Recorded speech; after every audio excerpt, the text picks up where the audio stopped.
Hi, how are you? I hope everyone is doing well, being safe, and taking whatever precautions they need in fighting the coronavirus, washing your hands, making sure your children wash your hands, wiping down surfaces, and all that good stuff. Now, I have been paying attention. I've been listening to the different governors of different states give updates on what they're doing, on what's going on. I've been listening to the World Health Organization, whatever updates, the task force, coronavirus task force of the United States, and all those things. And I sort of wanted to, something I observed or something I noticed where I think that something better can be implemented to make everything work across the board, being that we have all hands on deck. Okay? So what I see is that, everyone, this state has this state is doing that, this and that. Okay. And of course, every state may be different. But the one thing in common is that we're all trying to get through this coronavirus. Okay. So I have a suggestion. First of all, the thing is, I see a lot of red tape everywhere. Red tape. Okay? Now, I'm going to tell you what I see as the problem, and then I'm going to tell you what I see as a solution. Okay? Now, number one, the thing is, the instruction is that if you think if you're exhibiting symptoms or whatever, the coronavirus, you first need to go to your doctor. And then from there, your doctor will give the order or whatever for you to get tested. Okay. So this is the thing. Not everyone has insurance to go to the doctor. We know that already, though. And then, so that means that not everyone has a doctor. Okay, not everyone has a doctor. So then that means that there's a percentage of the population that may need to be tested and may put it off, may not get tested, whatever. Okay, so what I think would be a good idea that will work across the board is that if all states, listen to me, if all states implemented a hotline, a coronavirus hotline, which some states have already done that, okay? They've implemented a coronavirus hotline. Okay, now what this hotline would do, it could serve several purposes, okay? It could serve as an information outlet for people. You call and say, hey, if you would like updates, then they can go to that.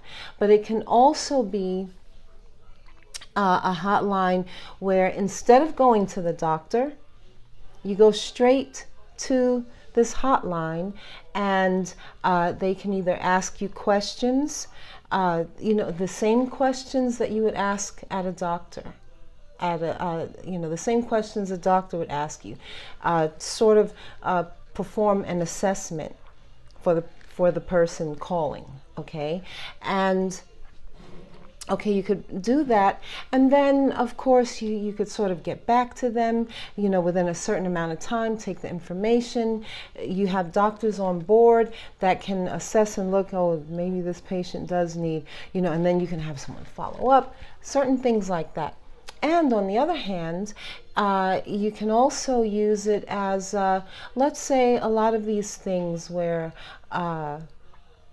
people have, let's say they've, they come, it's breaking news.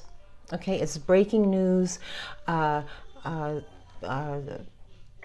Two cases of the coronavirus wherever it is, in Florida, in Virginia, in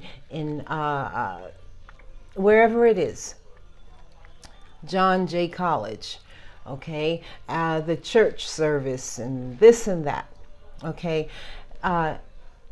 There could be a part of the hotline could be so that people could call in and say, well, hey, I was at that church service and I'm feeling a little funny, or whatever. Or even if they're not, if they can call you and say, hey, I was there, or whatever, then that can help you with the tracking process. Okay?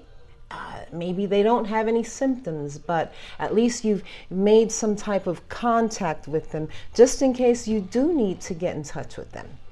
Okay? They can call in, and most likely that is what will happen. They'll say, hey, I heard about the church, this and that. Or you can even make it so that if you don't want to talk to them, they can still leave the information and you have it there. Okay? And so, because see, then what this also can do is serve as a database, okay, and it can go all across the board, okay, and that way, like with the patients, okay, the people that think they have coronavirus, first of all, it eliminates the need to go to the doctor's office, okay, which I'm not sure the doctor's offices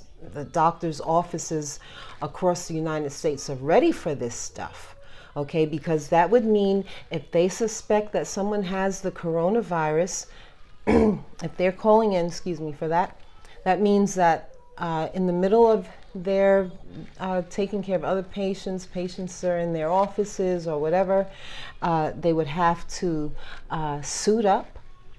The staff would have to suit up. And then after that patient has been evaluated to see whether they need to have the test done or not, then you have to unsuit, okay, and then you have to spray and disinfect everything, and then I guess that would be the suit would become biohazardous material, all of that. So if you have the hotline set up, then you have doctors that can make those assessments, okay? And then from there, if you find that this person may need to be tested, then you go through the channels. Then you're already connected to the hospitals or whatever centers or whatever that you have for the testing of the coronavirus, and then you call the center, hey, I've got a patient, someone coming in, they need testing, da da da da, and you let the person know where they need to go. And it's very simple. You cut out and this is sort of like a form of quarantining, okay? Quarantining the virus, because what you're doing is limiting the exposure. You're limiting the exposure. You're limiting the exposure to the coronavirus. Let's say to the doctor's office, to the people in the doctor's office, the people on the way to the doctor's office. All of that stuff. You're eliminating a lot of extra stuff. Okay, so that's why I would see that as having a hotline. Everyone have the hotline, okay, and then you can build your database, and from there, the statistics, the data would be right there in this database. Okay, anyone, the governors and their offices and whatever, they can look at this database and see the numbers right away. Okay, and you can also have it online, okay, that they can go online and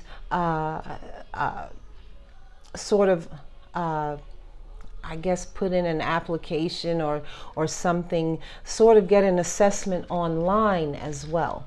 But the hotline would be necessary as well, because not everyone has a computer, not everyone has access to a computer, not everyone has access to Wi-Fi or whatever that problem is. Their stuff may not work right. Okay, so having an online hotline, having an online assessment, and having a hotline can make a straight line.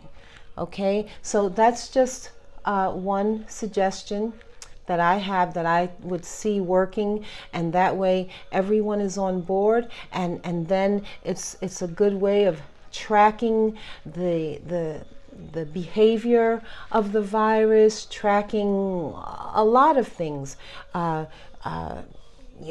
Sometimes by seeing how many people you need to test, you can sort of also figure out how bad this virus is going to hit, or